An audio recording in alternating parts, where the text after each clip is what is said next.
Prezident Trump savdo urushi qo'zg'adi. Endilikdagi mavzu. Beijing qattiq zarba berdi. Mavzuda xabar 6-ayning 23-kuni Dovitor betida e'lon qilindi. Xabar mundaq boshlandi.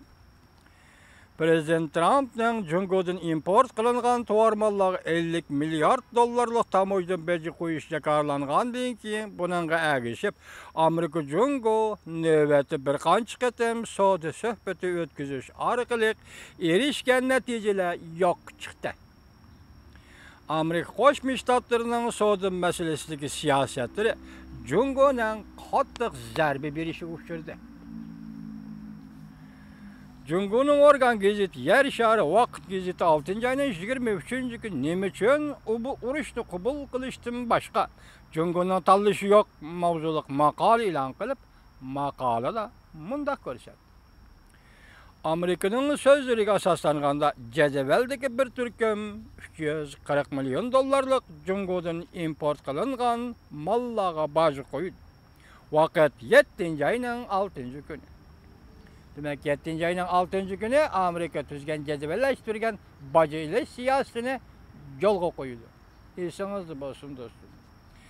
Bu ish darhol Jungoning o'xshash darajada boj ilishini keltirib chiqardi. Bu ahvol Jungo Amerika savdo urushining haqiqiy boshlanganligidan derak berdi. Bu ish Amerika Jungo ikki davlatning hamda butun yer sharining savdosiga shubhasizki zo'r darajada zarba elib keldi. Maqolada mundaq ko'rsatildi. Jungoga nisbatan aytganda, qat'iy holda savdo urushini qabul qilmoqdan boshqa yana bir tanlash bilmaydi. Xitoyning Yer shari vaqt gazeti Rimribaga o'xshashli bu markaziy hukumatning organ gazeti deyishga bo'ldi. Nima deydi? Hozir Jungoga nisbatan aytganda qat'iy holda savdo urushni qabul qilmoqdan boshqa yana bir tanlash bo'lmaydi. Demak, Jungo, ya'ni Xitoy hukumati xatarlik yo'liga kirib qoldi. Maqolada mundaq ko'rsatildi. Washington Jungoni qistab yarning Libiyaga elib keldi. Washington Jungoni qistab yarning Libiyaga elib keldi. Yoki bo'longa qistab keldi. Jungoga chekinadigan yo'lni qoldirmadi. Diqqat vatandoshim. Maqolada Yer shari vaqt gazetining maqolasi shunday ko'rsatdi. Washington Jungoni qistab yarning Libiyaga elib keldi. Yoki bo'longa qistab keldi. Jungoga chekinadigan yo'lni qoldirmadi. Jungoning savdo urushiga qilg'isi yo'q edi. Buning uchun Jungo nurg'un tirishchanlik ko'rsatdi. Avvalgi maslahat suhbatlarda Jungo taraf yuqori samimiyat, jalliq pozitsiya ishlatib, imkoniyatning baricha Jungo bilan o'rtaq tonishga kelmoqchi bo'ldi. Ixtiloflarni hal qiladigan Amerika konkret choralarga izlandi.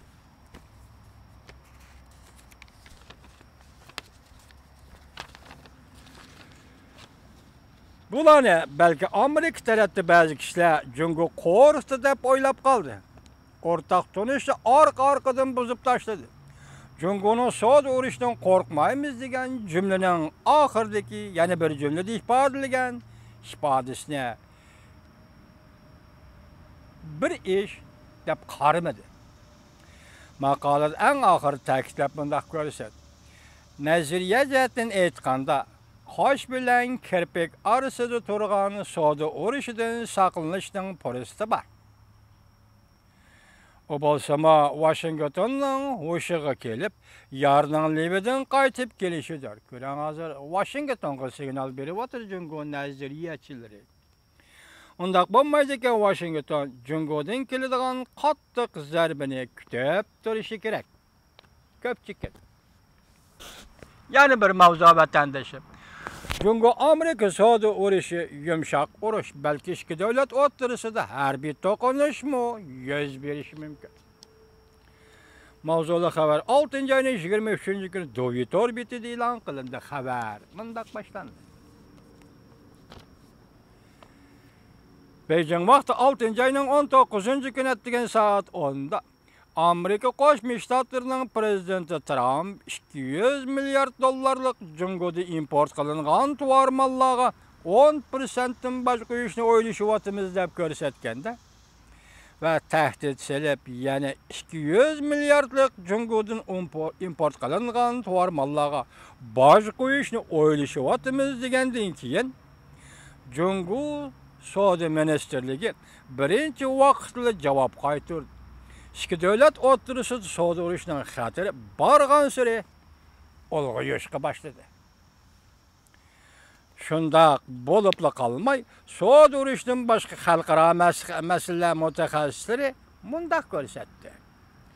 Amerika Jungo o'rtasida pat arada harbiy jihatda to'qnash yuz berishi mumkin. 6 ayning 22 kuni Amerika Qo'shma Shtatlari universitetining professori, Amerika Qo'shma Shtatlari universiteti xalqaro munosabatlar instituti, Sharqiy Osiyo tadqiqot markazining mudiri Yarishari, Jungo siyosiy yo'llar markazining tashkillovchisi Zhao Xuanxing apandi Beijingda o'tkazilgan bir maydon ilmiy faoliyat yig'inida mundaq ko'rsatdi.